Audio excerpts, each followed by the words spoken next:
The NL East may just be the toughest division in all of baseball between the big spending Mets and Phillies and, of course, the defending champion Braves. Who will win the division this year? Our answers may surprise you. You are Locked On MLB, your daily MLB podcast. Part of the Locked On Podcast Network, your team every day.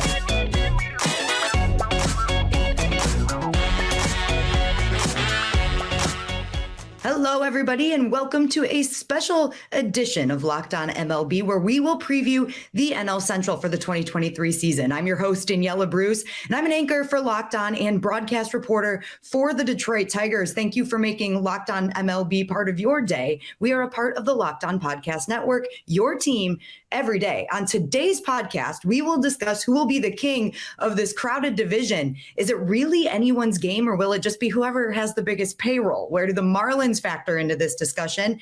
And will we see the Nationals take a step forward this year? We've got a lot to talk about, and I've got some great guests joining me today. I'm going to just get them all in here. This is really exciting stuff, you guys. As I mentioned, the NL East is a very, very crowded division, and really, I think it's anyone's game at this point. There are a few front runners, obviously, but there are so many exciting things that we have to talk about, and we are going to kick things off with talking about the Atlanta Braves. And to do that, we have Jake Mastriani, who is the Locked On Braves host, and they've been the NL East champs for 5 straight seasons, Jake, and they have a good chance at making that a 6th straight season. And the biggest question for the Braves is what I think everybody wants to know. What is it that could keep this team from doing that again, from making it 6 straight champions? Well, it could be the Phillies. It could be the Mets. It could be regression. I mean, it's the toughest division in all of baseball, in my opinion, but no offense, Peter and Ryan, to the Marlins and Nationals, but it is a great division. And you saw last year, the Mets get out to a hot start. It took every little bit that the Braves had to come back and win that division. And look, on paper, and somebody asked me this on my podcast of the day, what worries you the most? This lineup, I think, is as deep as it's ever been. I think it's certainly capable of winning the division again, winning a World Series, but there's always those concerns. What if Acuna doesn't ever get back fully healthy? What if Charlie Morton doesn't have a bounce back season? What if Michael Harris and Spencer Strider have a sophomore slump? I mean, there's questions like that concern you, but I don't think I've ever been more confident in the depth of a Braves roster going into a season. And can you just give us a comment on the addition of Sean Murphy? They signed him obviously quickly to a 6-year extension. What does he bring to the Braves lineup? Yeah, I mean, the Braves may have had the best catching tandem in all of baseball last year, and then they go out and get Sean Murphy, which I think is a forward-thinking type of move with the rule changes and the bigger bases and perhaps more stolen bases coming into a game. He has an elite arm. He's an elite pitch framer. He's just an elite defensive catcher behind the plate. So I think that's going to add a huge benefit to the Braves, just kind of that up the middle defense, getting somebody behind the plate who's a veteran back there now and considered one of the best, catchers defensively in all of baseball. So again, it's not a move anybody was expecting this offseason from the Braves. They already had 2 really good catchers, but I think it's more of a forward-thinking one with the rule changes that are coming. I think it's going to be a huge benefit for the Braves. All right. Well, it sounds like we like the Braves' odds at getting their 6th straight NL East title, but there's a couple teams that could actually, like you said, Jake, prevent that from happening. And one of them is the Mets. I talked about them being one of the biggest spending teams in the offseason. If they were to win the NL East this year, Ryan Finkelstein is the host of Locked On Mets. He's joining us today. As I mentioned, it could be the 3rd NL East title since the turn of the century for the Mets this year. Do you think that's going to happen? Is this the year that they could come away with an NL East championship? I think it is. You look at what the Mets got last year from Max Scherzer and Jacob deGrom. 34 starts is the number I look at. I believe they're going to get a lot more from Justin Verlander and Max Scherzer this year. I could see them starting at least 54 games. That's a third of your game started by future first ballot Hall of Famers. So I really like the Mets' chances. They bring back pretty much the same offense. They got top prospects coming up like Brett Beatty, who could break camp with the team. We're still waiting on that at third base, but I really like the Mets' chances. And compared to the Braves last year, I do wonder about Dansby Swanson not being there. We thought Vaughn Grisham was going to be the starting shortstop. He's now starting the season in the minor leagues. Orlando Arcia is going to get that nod. So I do wonder how that impacts the Braves if they do take a slight step back there, and maybe the Mets can improve a little bit and take this division. The Detroit girl in me has to ask about that tandem of Justin Verlander and Max Scherzer. Are you confident in the fact that this team is building around those two? Obviously, they're aging a little bit. They're getting up there in age, but are you confident in those two as the 1-2 punch and really the heart of this Mets team?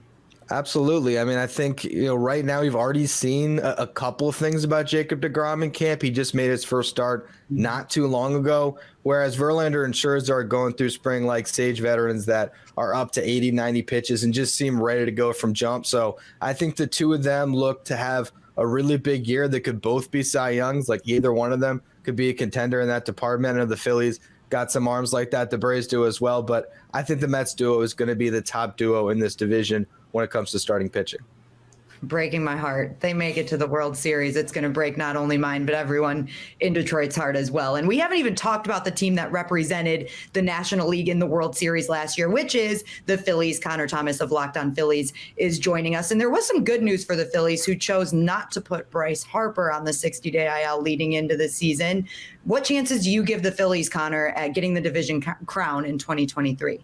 It's going to be tough. I'm going to say basically the same thing I said last year, because while the Phillies improved, so did the Mets, so did the Braves. I mean, you're looking at it, all due respect to the guys in the middle here on your screen, a three-team race that's super powerful in this division. But what I tell Phillies fans all the time when they tune into Locked On Phillies is you don't have to win the division. Would it be nice to win the NL East? Yes. But this division is talented enough that even the second or third team that comes out of this division can obviously make a run like the Phillies did last year. And as long as you have, I don't know if you can see it on my bet, that guy. Yeah. A little Trey Turner action. I think the Phillies are going to have as good a look at it as anybody. So looking forward to a good year from them. And even if they don't win the division, it's going to be a fun year in Philadelphia. And what would you say are the biggest concerns? I like that you're tempering the expectations for fans, right? If you don't win this stacked division, there could still be some positives. What do you think the concerns would be that would prevent them from being the crown of this division? Well, the tough thing when you have a team that makes a deep playoff run for the first time is you have a lot of guys, especially your starting rotation, that see the most amount of innings that they've ever seen in their career on their arms. You couple that with the lockout, and then you've got a real short offseason. You've already seen Ranger Suarez with some forearm tightness. Zach Wheeler hasn't looked great in spring. Who knows how Aaron Nola is going to react with his arm? And it's just a lot of innings on these guys' arms. So you could see a little wear and tear early on in the season while these guys try and get stretched out. And that's kind of what you're looking at, along with the Bryce Harper injury and when he returns. Just questions about how these guys hold up following a really long campaign in 2022. And again, the Tiger girl coming out in me, I just can't help it. But Nick Maton and Matt Vierling seem like really great guys. I got to spend a few days in Lakeland with the Tigers for spring training, and we're happy to welcome them here to Detroit. What do you think of them? They're absolutely awesome. If you could see the way I got a chance to be in the locker room when they were celebrating for a couple of those playoff series wins. Those guys can party. They're great locker room guys, though. They're really good young players, and we were sad to see them go. But Gregory Soto is going to be all right here, I think, as well. He'll do well for you guys, too. We're a big fan of his as well. All right.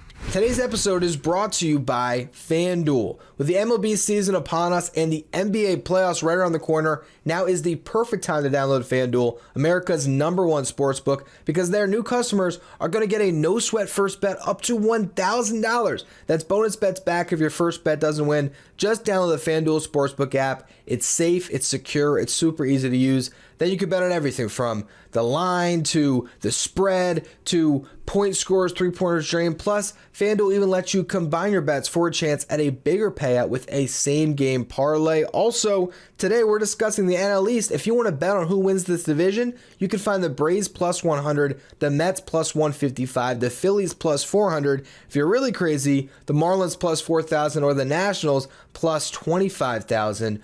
Don't miss your chance again, though, to get that no-sweat first bet up to $1,000 and bonus bets when you go to FanDuel.com/lockedon. That's FanDuel.com/lockedon to learn more. Make every moment more with FanDuel, an official sports betting partner of the NBA.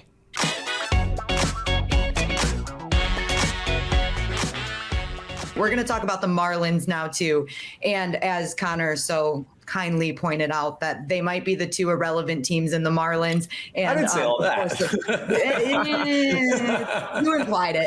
And the Nationals in the division with the three juggernauts at the top. But the Marlins are quietly building. They're shuffling some roster spots and kind of waiting in the shadows behind some of these teams here that are in the tough NL East. Peter Pratt from Locked On Marlins joining us right now. Let's take it from this angle, Peter.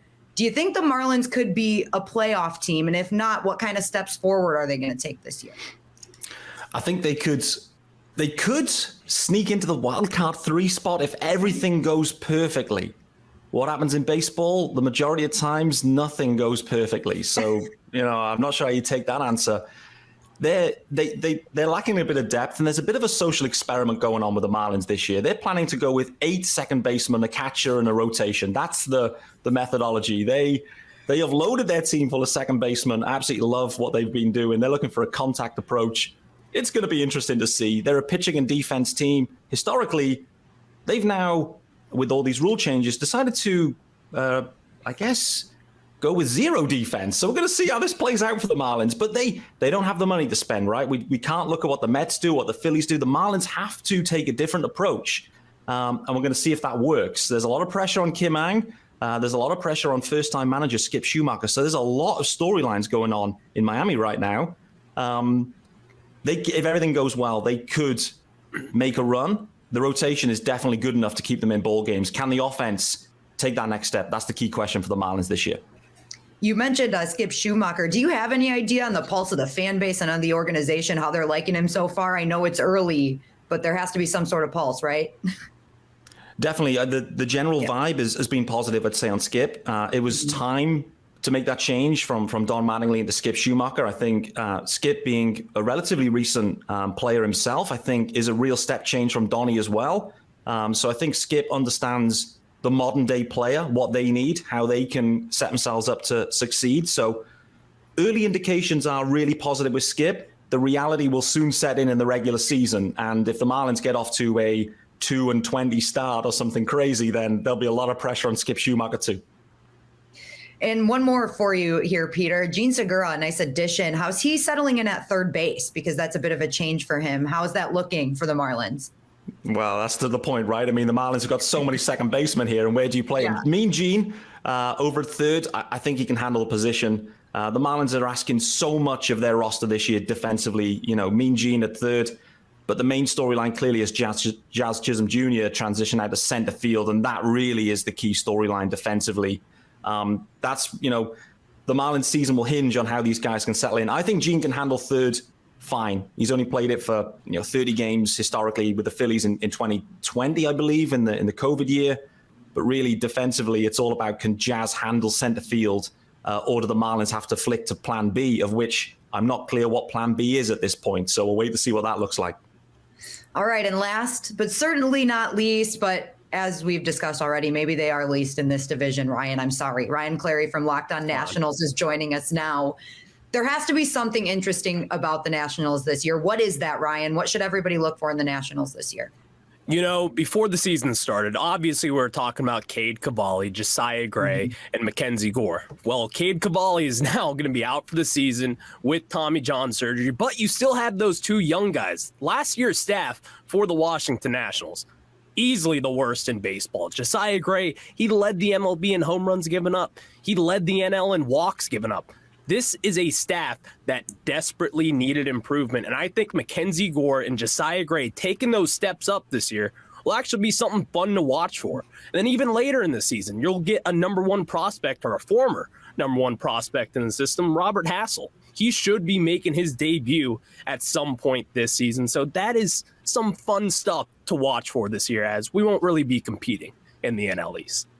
The Nationals were quiet this offseason, and I'm wondering, was that something you expected? Are you okay with that? And does that just mean they're really focusing on the development of their young talent? How did you see that situation this offseason? So actually, this offseason, it was supposed to be about ownership change. That's what we thought. We went into this offseason thinking by the winter meetings even that we could have new ownership in town. Obviously, that did not happen, and at this point, it's very unlikely that they sell the team anytime soon. So with that being said, the Nationals did not spend. They were quiet. And also, they're in the middle of a huge TV battle right now with the Baltimore Orioles, and that hasn't gone anywhere either. So it's been a quiet offseason. It wasn't supposed to be, but it's been a quiet one. All right. Well, we're going to get to the fun question here because, like we said, this division is going to be really hard to predict, and it's going to be a really fun division to watch for this 2023 season. Who's going to win? who is going to win the NL East? And we're going to go around the table here, and you're all going to give your reasonings. I don't mind if you pick the same teams. That's okay. But give us your reasons to back it up. And Ryan, since we were with you talking Nationals, who's going to take the crown on the NL East this year? I think it's the Atlanta Braves, With the Braves, this is the thing. With the Mets, I know Max Scherzer. I know what he can do. And he's going to be healthy. I have full faith in Max Scherzer staying healthy this year. And then you have Justin Verlander as well. The Mets are a very solid team. But then I look at the Braves. I can't unsee what they have done forever. They are consistent. Even if they don't have the depth that they had in the farm system anymore, I guarantee you at some point this season, someone will come out and he'll be an impact player for them if they have any injuries of any sort. And obviously with Grissom, I think at some point he will get the call up. He will be the shortstop. And I think he is a huge difference maker as well. So it's hard to pick against the Braves at this point. We've seen it time and time again with them. All right, Jake. Well, Ryan's pretty high on the Braves, and you didn't seem to have many critiques for what could go wrong for the Braves this year, too. Who do you think's taking the division? Is it the Braves?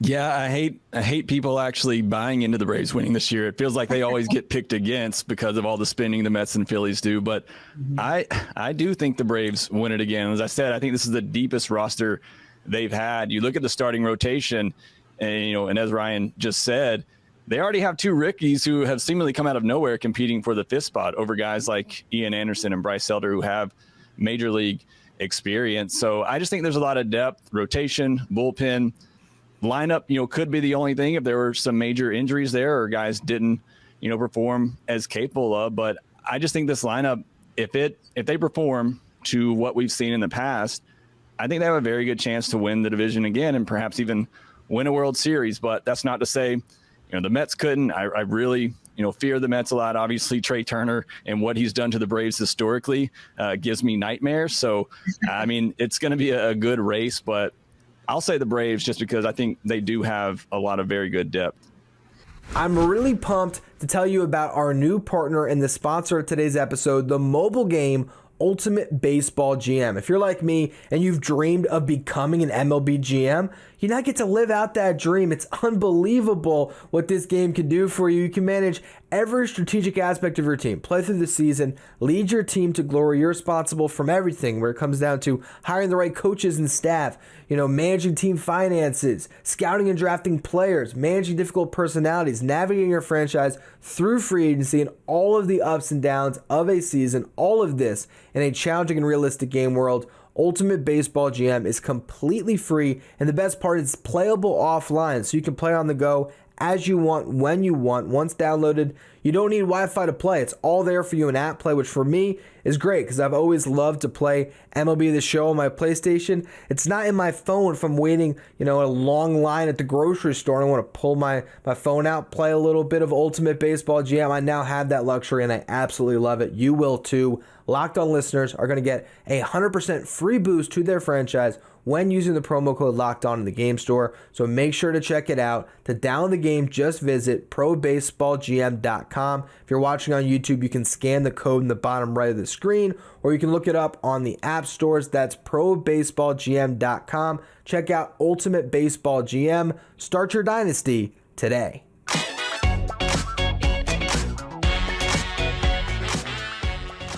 Okay, so clearly scared a little bit by the Phillies and the Mets, the big spenders in the division. Let's start with the Mets. Ryan Finkelstein, tell us who you think is going to win the division, and is it going to be your Mets? I can't just give the Braves a clean sweep. I'm going to be counting on Peter and Connor to kind of come on my side a little bit so we can take this 3-2. I do think the Mets are the team that can come out and win this division. But honestly, I kind of view this division the same lens as last year. I think the Mets and the Braves are going to be hovering around 100 wins. I think the Phillies are going to be a wild card team. And I think any of those three teams, when we get to October, can make a run. Last year, I kept on saying that the Phillies were the best puncher's chance team in baseball, and they showed it. So I'm very scared of the Phillies come October, but I think that, some of the things Connor was mentioning with coming off a run, I think their arms might get out of the gate a little bit slow. But overall, those three teams, I believe, will all make the playoffs this year. When it comes to who wins the division, of course, I'm going to take my Mets, but I would not be surprised at all if the Braves won again because, like we've mentioned, they kind of win every single year. I'm going to pitch you this question, Ryan, and the schedule is obviously going to look a little different for every MLB team this year, playing some more matchups, a lot more matchups outside of the division. Do you like that? Does that benefit the Mets? How do you think that impacts their record at the end of the year? I think for one, you're going to see some low win totals in the Central. I think in both leagues, because I think that there's a lot of power on each coast. When it comes to this division, I don't know how much it's going to play into it. Last year, the Mets and the Braves almost played to a draw, but then again, that made the difference. It was with tiebreaker where the Braves sweep that last series. So I do wonder how that's going to work out as far as the tiebreaker at the end. I think it's 14 games instead of 19 games. So are we going to have some 7-7 splits, and it could come down to some really weird tiebreakers at the end of the season? It's going to be interesting, but until we really see it play out, I don't know how much of a change it's going to make. I'm just wondering, any other the hosts on this podcast right now, do you think that's going to impact your team specifically at all? If you do, kind of raise your hand. If not, it's like school, right? Like raise your hand. Oh, you do. Jake, what do you think? Yeah, so I think it increases the opportunity for, I think all three of the big teams in the NL East have a good chance to get in, but I think it just increases the ability of that to happen.